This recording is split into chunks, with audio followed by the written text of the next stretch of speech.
This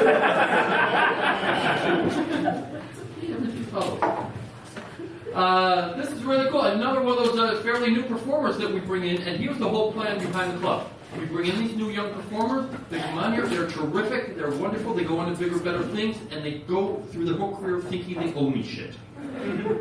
That's the plan. Very funny young lady, let's welcome Sarah Trachtenberg.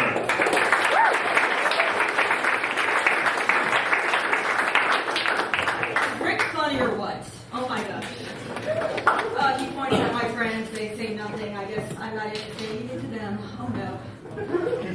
So besides the guy who has nocturnal emissions, who here likes video games? That's what I thought, nerdy crap. Yeah, Carl, stop flashing so they can see your pretty face. Carl took me to GameStop one time, and I don't play video games much, so it's all new to me, and there are thousands of them, and I was looking at the shelf where there were games marketed towards girls. There was like 10 of them. And of course, most of them have to do with shopping and fashion because, well, I guess it makes money. One of them caught my interest, though, was one about horseback riding and how to take care of a horse. And I thought, oh, that's nice. It's active. It teaches a skill. I've always wondered why girls seem to have that horse fetish. You really have to delve into Freud for that one. There's no reason. And then I thought to myself about a friend of mine I used to have who actually did have a horse. He told me once, yeah, today I had to clean out Ricky's pouch. I said, what? Oh, his pouch where his genitals are. What? Yeah, it gets dirt and gravel in there, and every so often you have to clean it out. And that just brought husbandry to new levels of meaning for me. That's what you have to do. So when young girls ask Santa Claus for ponies, do they know this? And anymore, is it in the game? Because it darn well should be. If we're going for reality, M for mature. Yeah, well, I guess that rate is better. For those of you watching this on YouTube, you won't get that.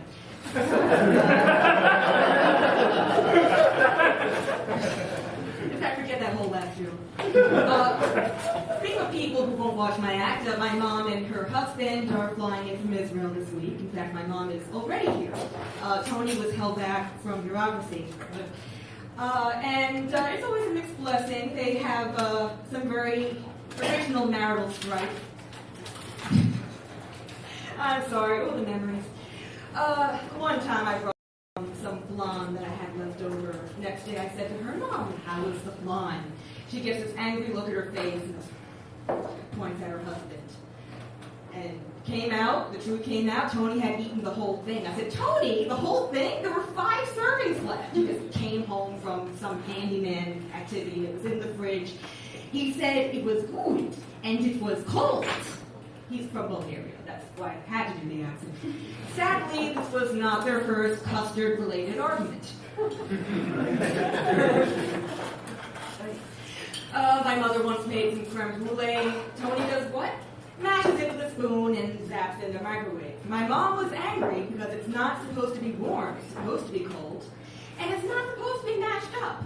For you heterosexual men out there, it's the creme brulee has a nice caramel crust on top. You smash it with a spoon. You ruin that experience. So she hit him with a spatula. It was well deserved.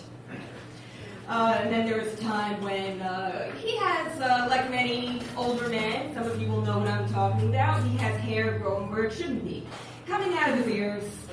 And he always wanted my mom to clip it with a pair of scissors because he couldn't do it himself. Of course, she didn't want to do it. So I was trying to help out. We were looking into nose and ear hair clippers because for the man who has everything. You gotta love the internet. I was looking on Amazon.com on the product reviews. I freaking love those. People say such funny things. One guy said, I was like Sasquatch until I got this product. Another guy said, it saved my marriage. Pretty cheap way to save a marriage. It was only like $15. I'm the only one who got cheap tonight, aren't I? Ain't I? Yeah, I know, I think a lot of people live up to their stereotypes. I think it's really fun. Like Joe. mafia because he's Italian American, and I'm doing comedy because I'm Jewish. And, for example, I had a lot of friends in college who were really flaming gay men. I mean, really, really flaming it, thought they were joking. But it's just fun to do that. Asian kids being good at that. And the great thing about stereotypes is that people argue over whether or not they're based in reality. Sometimes they are. A Jewish friend of mine from college said, it's a mistake to assume that stereotypes are rooted in reality. For example, in the Middle Ages in Europe, Christians thought that we kidnapped their children and killed them and drank their blood, but we don't really do that. I said, we don't? Uh-oh.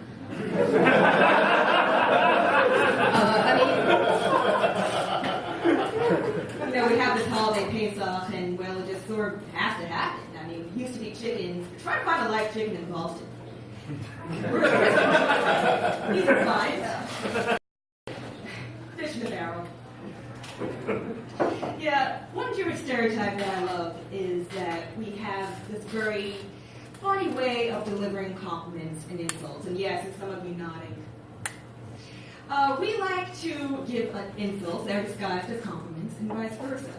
Someone that I know in my medieval nerd society went bald pretty quickly. He's only like 23, and he's got that Jewish hairline thing going on. 27, I forget, but he's really bald. I said to him when I saw him last, Aaron, you look so distinguished.